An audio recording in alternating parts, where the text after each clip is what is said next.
Halo semuanya, perkenalkan namaku Nurul Adinda Salsabila dari kelas B dengan NIM K3319051 dari Prodi Pendidikan Kimia FKIP UNS angkatan 2019. Nah, di sini aku akan membahas tentang nanoteknologi. Kalian pasti pernah mendengar tentang nanoteknologi, bukan? Kan pastinya sudah tidak asing dengan nanoteknologi.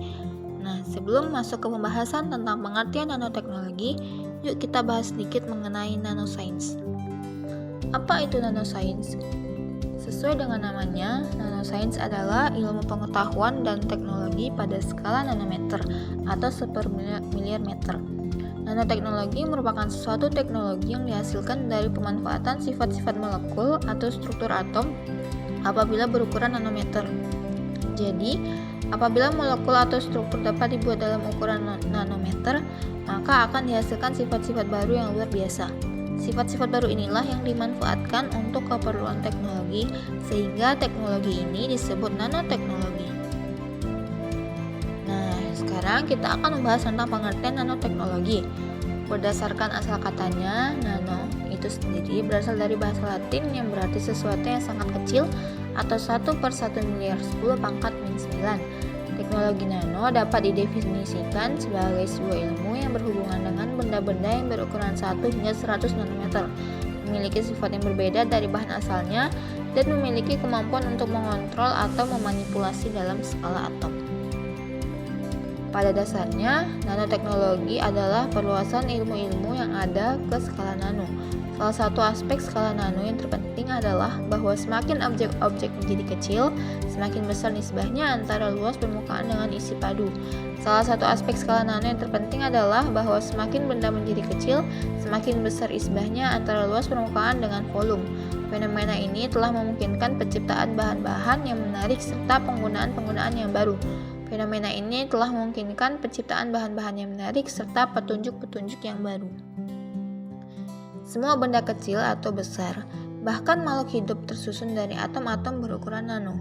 Karakteristik benda sangat bergantung pada susunan atomnya. Perbedaan struktur atau susunan atom dapat mengubah sifat molekul yang dihasilkannya. Jika atom-atom yang sama disusun ulang membentuk struktur yang berbeda, molekul atau materi akan membentuk sifat yang berbeda pula. Nah, nanoteknologi bersifat interdisipliner. Apa itu bersifat interdisipliner? Suatu kenyataan yang unik tentang nanoteknologi adalah jangkauan keilmuannya yang bersifat interdisipliner. Satu bidang kajian terkait dengan bidang kajian lainnya. Sebagai contohnya, ilmu fisika terkait dengan ilmu kimia untuk menghasilkan berbagai aplikasi dalam bidang medis, alat rumah tangga, militer, dan lainnya. Ilmu-ilmu fisika dan biologi saling berkaitan untuk menghasilkan teknologi di bidang lingkungan hidup.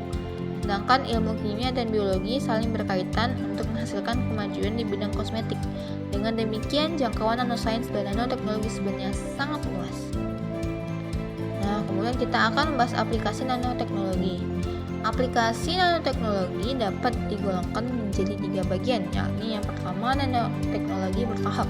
Nanoteknologi bertahap adalah aplikasi nanoteknologi yang bersifat jangka pendek, berbagai penemuan yang cepat terjadi dan dalam jangka waktu yang tidak terlalu lama. Yang kedua, nanoteknologi evolusioner. Nanoteknologi evolusioner adalah aplikasi nanoteknologi yang belum terwujudkan dalam jangka pendek. Dengan demikian, saat ini masih dalam tahap penelitian. Yang ketiga, nanoteknologi radikal. Nanoteknologi radikal adalah berbagai kemungkinan aplikasi di masa depan juga nampak tidak memungkinkan. Nah, kita akan mengambil contoh aplikasi nanoteknologi pada nanoteknologi evolusioner. Yang pertama, ada di bidang elektronika. Aplikasi nanoteknologi di bidang elektronika bertumbuh pada apa yang disebut sebagai single electron device. Ini adalah berbagai device yang berbasis pada hanya satu atau beberapa elektron saja. Elektron-elektron ini dapat dikendalikan dan diatur sepenuhnya. Tujuan utama aplikasi nanoteknologi di bidang elektronika adalah meningkatkan tenaga, kapasitas, dan kecepatan alat beberapa kali lipat dari yang ada sekarang ini. Pada prinsipnya, aplikasi ini merupakan aplikasi yang evolusioner, yang hampir menjadi produk untuk konsumen. Sebagai contoh, untuk komputer, perakitan berbasis nanoteknologi akan dilakukan secara bottom up. Dengan demikian, hasil yang diharapkan antara lain ukuran chips yang 3-4 kali lebih kecil, daya tahan dengan 2-3 kali lebih besar dan tidak diperlukan startup time. Lebih khusus lagi untuk prosesor komputer, transistornya akan dibuat menggunakan tabung nanokarbon yang memiliki arus dengan nilai 2 kali lipat arus saat ini. Yang kedua, militer. Nanoteknologi dalam bidang militer terkait dengan aplikasi ilmu-ilmu fisika, kimia, dan biologi. Salah satu negara yang sedang mengembangkan nanoteknologi di bidang militer adalah Amerika Serikat. Militer Amerika Serikat menggunakan peralatan elektronik dalam kesehariannya. Penginderaan di malam hari dan sensor suhu digunakan oleh tentara, pilot pesawat terbang, dan pesawat terbang tanpa awak. Nanoteknologi memberikan keuntungan bagi militer Amerika Serikat. Inti dari penginderaan malam hari night vision adalah lempeng microchannel plate MCP.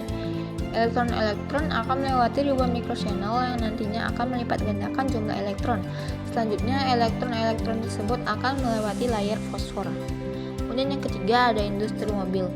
Aplikasi nanoteknologi dalam industri otomotif terkait dengan berbagai hal, antara lain yang pertama pelapisan coating pada badan mobil, yang kedua aplikasi struktural, yang ketiga produk-produk di pasaran, dan yang keempat aplikasi-aplikasi potensial lainnya. Pelapisan pada bodi mobil menggunakan nanopartikel akan memberikan berbagai keuntungan, diantaranya 3 kali lebih tahan terhadap goresan dan kecemerlangan yang lebih lama. Tujuan dari aplikasi struktural dalam industri otomotif adalah untuk mengurangi massa dari mobil tetapi tetap cukup kuat untuk menopang kerangka mobil. Hal ini akan berakibat pada makin hematnya penggunaan bahan bakar mobil. Pelapisan pada pelindung angin windshield juga dapat menolak hujan, serangga, kotoran burung, cat semprot, ataupun cairan lainnya. Pemurni udara dalam mobil dapat membersihkan udara melalui reaksi fotokatalitik. Kemudian yang keempat, industri konveksi. Nanoteknologi dapat diaplikasikan pula pada industri konveksi.